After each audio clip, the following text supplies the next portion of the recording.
अस्सलाम वालेकुम नाज़रीन, मैं मोहम्मद आदिल एएम न्यूज़ में आपका इस्तकबाल करते हैं। आज हमारे साथ यहाँ पर मौजूद है Shoaib sir, mastermind high school के प्रिंसिपल मेरे साथ मौजूद है। हम उनका तहे दिल से इस्तकबाल करते हैं हमारे स्टूडियो में। तो नाज़रीन, हम शुएब सर से पहला सवाल करते हुए चलें कि जो है शुएब सर, आपका जो है बहुत बहुत शुक्रिया, अपना कीमती वक्त निकाल कर हमारे स्टूडियो में आए हैं। आपका बहुत बहुत इस्तकबाल करते हैं। मैं सबसे पहले ईएम न्यूज़ के तमाम ज़िम्मेदारान का शुक्रिया अदा करता हूँ जो आज यहाँ पर हमको यहाँ पर मदऊ किया तालीमी गुफ्तगू के लिए। बिलखुसूस एसएससी इम्तिहान 2022 के अंदर जो पोस्ट लॉकडाउन कोविड-19 के बाद 2 साल से मुसलसल बच्चों को कामयाब किया जा रहा था, उसके बाद एग्ज़ाम की तैयारी के सिलसिले में यहाँ पर ईएम न्यूज़ के ज़िम्मेदारान ने जो मदऊ किया है, मैं इन तमाम का तहे दिल से शुक्रिया अदा करते हुए आदिल साहब का भी मैं शुक्रगुज़ार हूँ कि यहाँ पर हमको मदऊ किया है। शुएब सर, ये जो लॉकडाउन में जो स्टडीज़ में जो प्रॉब्लम्स हुई है और इम्तिहानात भी करीब होने वाले हैं, तो इसके लिए स्पेशल कोई क्लासेस होने वाले हैं या कुछ ऐसी चीज़ होने वाली है लॉकडाउन के बाद? कितना प्रॉब्लम्स हो रहा है अपने टीचर्स को, प्रिंसिपल्स को और साथ ही साथ स्टूडेंट्स के? कोविड-19 वबा दुनिया के अंदर मार्च 2019 से जैसा ही शुरू हुई है, ज़िंदगी के हर शोबे हयात को मुतासिर करी।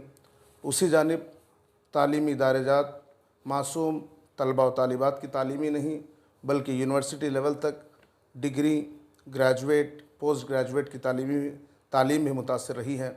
तो बिलखुसूस कोविड-19 वबा जो सारे आलम को परेशान की, तालीमी एतबार से, माशी एतबार से, फ़िक्री एतबार से, ज़हनी एतबार से और सेहत के एतबार से, तो ऐसे हालात के अंदर तालीमी इदारेजात बिलखुसूस मासूम बच्चों की तालीम थम कर रह गई और ऑनलाइन के ज़रिए तालीम शुरू की जा चुकी थी।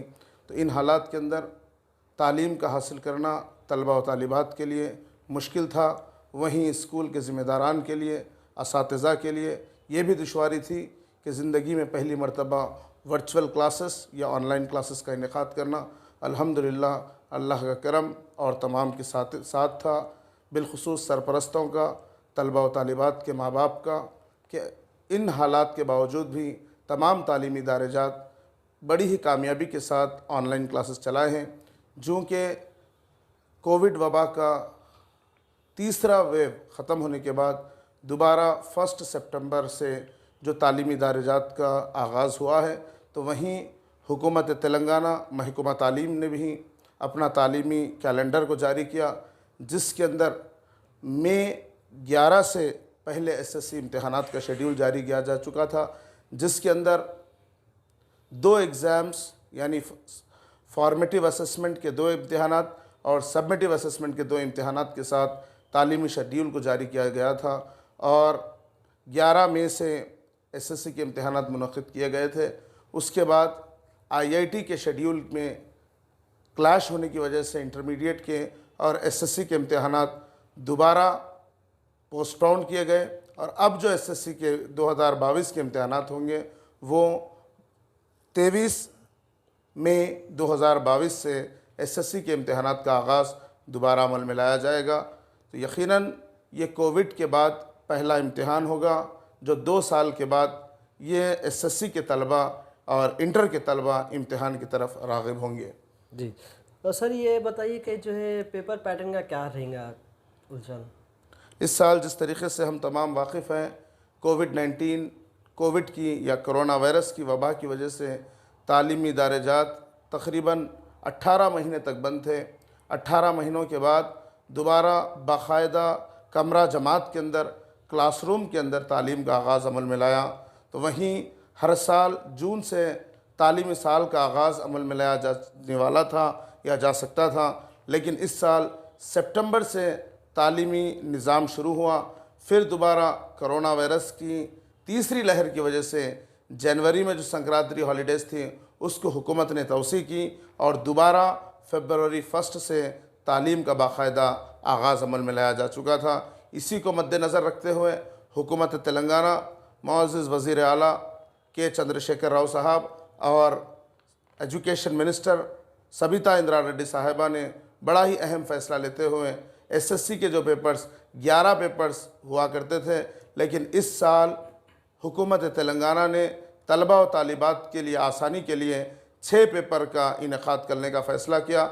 ना यही बल्कि सिलेबस के अंदर जो उनका निसाब होता है, सिलेबस के अंदर 70% यानी 70% सिलेबस को रखना और 30% डिलीट या उसको ख़त्म किया जा चुका है। जो सिर्फ प्रोजेक्ट वर्क्स या इंटरनल के 20 मार्क्स के हद तक 30% सिलेबस रहेगा और 70% सिलेबस में ही उनका बोर्ड एग्ज़ाम या फाइनल एग्जामिनेशंस मुनक़िद किए जाने वाला हैं। सर ये बताइए कि अभी तो रमज़ान अनकरीब में आने वाला है, उस दौरान रमज़ान के दौरान में जो है स्टूडेंट्स को पढ़ने के लिए क्या क्या सहूलतें हैं? हम तमाम वाकिफ़ हैं कि हमारे मुसलमानों के लिए सबसे अज़ीम, सबसे बाबरकत महीना माह सियाम का रमज़ानुल मुबारक का महीना है और हम तमाम को एहतराम करना भी चाहिए, करना भी ज़रूरी है कि रमज़ान जैसी अज़ीम नेमत को हम जब पाएँ तो यकीनन अल्लाह की तरफ भी मुतवज्जो हों, अल्लाह को राज़ी करने की भी कोशिश करें और रसूलुल्लाह सल्लल्लाहु अलैहि वसल्लम के अहकामात की अमलावरी भी करना ये हमारे लिए ज़रूरी है। वहीं दूसरी जानिब अल्लाह के नबी सल्लल्लाहु अलैहि वसल्लम की हदीसों से हमको मिला है, तालीम की अहमियत हमको जानी गई है। इक़रा जो पहली आयत कुरान की अल्लाह ने नाजिल की, वही अल्लाह के नबी ने तालीम को हासिल करने को फ़र्ज़ करार दिया। दूसरी जानिब अल्लाह के नबी सल्लल्लाहु अलैहि वसल्लम ने अपने इरशादात के अंदर तालीम को हासिल करने के लिए चीन तक का जाने तक का सफ़र को यानी जायज़ करार दिया गया। ऐसे हालात के अंदर ये हमारी ज़िम्मेदारी है कि रमज़ान के मुक़द्दस महीने के अंदर हम अहम ज़िम्मेदारी को महसूस करते हुए, ज़िम्मेदारी को समझते हुए हम न सिर्फ इबादतों के अंदर अपना वक्त दें बल्कि दुनियावी तालीम के अंदर भी आगे बढ़ने की कोशिश करें। क्योंकि आज कौम और मिल्लत के लिए IAS और ऑफिसर्स की कमी है, कौम और मिल्लत के लिए दयानतदार इंसानों की कमी है। हमको दुनिया के अंदर आगे बढ़ने के लिए ये तालीम भी ज़रूरी है और आखिरत की कामयाबी के लिए अल्लाह को राज़ी करना, कलाम पाक की तिलावत भी ज़रूरी है। तो यही जानिब मैं EM न्यूज़ के नाज़रीन से यही कहता हूँ कि आप इस मुबारक महीने को क़दर करते हुए दुनिया और आखिरत का ज़रिया बनाएं। कोई भी इंसान की ज़िंदगी के लिए टाइम टेबल का होना बहुत ज़रूरी है। रमज़ान हमको एक तरबियत का महीना, जैसा उलमा इकराम बताते हैं कि रमज़ान हमारे लिए एक तरबियत का महीना है। तो रमज़ान के अंदर हमको डिसिप्लिन को हासिल करना है, तरबियत को हासिल करना है, वक्त की पाबंदी को हमको लाना है। वक्त की पाबंदी का अहम मतलब यही है कि जैसा हम तहज्जुद के वक्त में उठे, कुरान की तिलावत के साथ रोज़ाना शेड्यूल के मुताबिक ये इंग्लिश की तिलावत भी हासिल करते हुए हम अपनी ज़िंदगी को आगे बढ़ने की कोशिश करें। तो यही से हम समझते हैं कि इंशाअल्लाह रमज़ान का फ़ायदा भी होगा और तलबा की ज़िंदगी की कामयाबी का ज़ामिन भी बनेगा।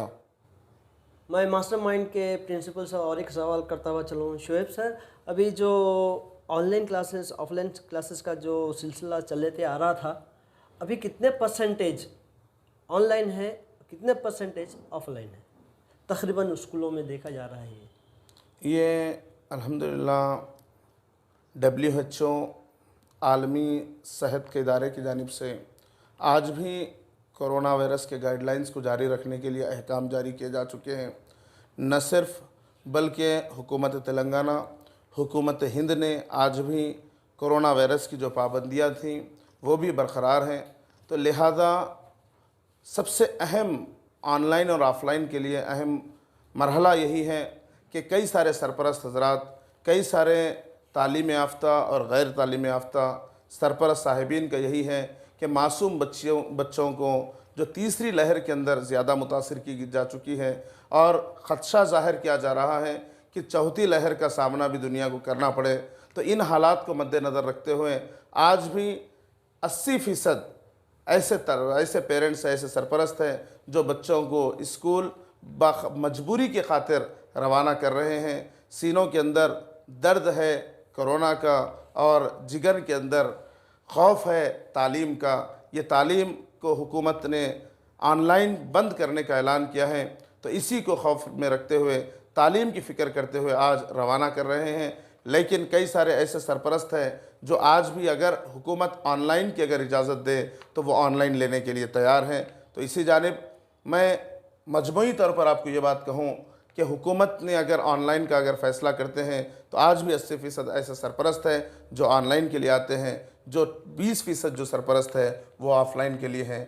न सिर्फ ये बल्कि सेहत को मद्देनज़र रखते हुए हुकूमत के गाइडलाइंस या हुकूमत के तहरीरात को मद्देनज़र रखते हुए ये मैं समझता हूँ तकरीबन पेरेंट्स के अंदर ये जहन के अंदर ख़दशात ज़ाहिर किए जा रहे हैं।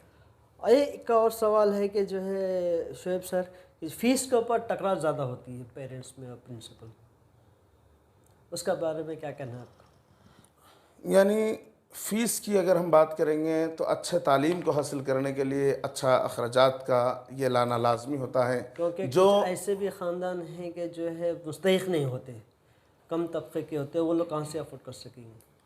उसके लिए अहम मरहला यही है कि सबसे अच्छी चीज़ अगर तालीम को हासिल करना है तो माशी तौर पर एजुकेशनल इंस्टीट्यूशंस को, तालीमी इदारेजात को भी यानी आपको ख़याल करना, उनके अंदर आगे लेकर जाना, ये सबसे अहम बात है।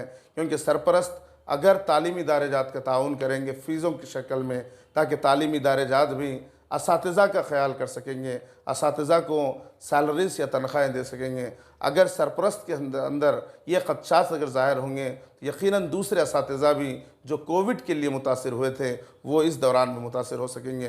मैं तमाम अवामुन्नास से यही ख्वाहिश करता हूँ कि तालीम को हासिल करना आज कौम और मिल्लत के लिए बेइंतहा ज़रूरी है, और इसीलिए मैं हुकूमत तेलंगाना का बेहद ममनून हूँ, मशकूर हूँ जो टेम्ब्रेस स्कूल का कॉन्सेप्ट जो ज़ाहिर किया गया है कि हॉस्टल में रहते हुए मयारी तालीम फ़राहम करना। अगर प्राइवेट स्कूल्स को हम देखेंगे, बजट प्राइवेट स्कूल्स है, कॉरपोरेट प्राइवेट स्कूल्स है, जहाँ पर अपने एतबार से फ़ीस चार्ज की जा रही है, उसी एतबार से ये लोग की तालीम बेहतर से बेहतर देने के लिए कोशिश की जा रही है। इसी के साथ आज का प्रोग्राम इख्तिताम को पहुँचता है। हम बहुत बहुत शुक्रिया अदा करते हैं शोएब सर का। अब हमें इजाज़त दीजिए। अल्लाह हाफ़िज़।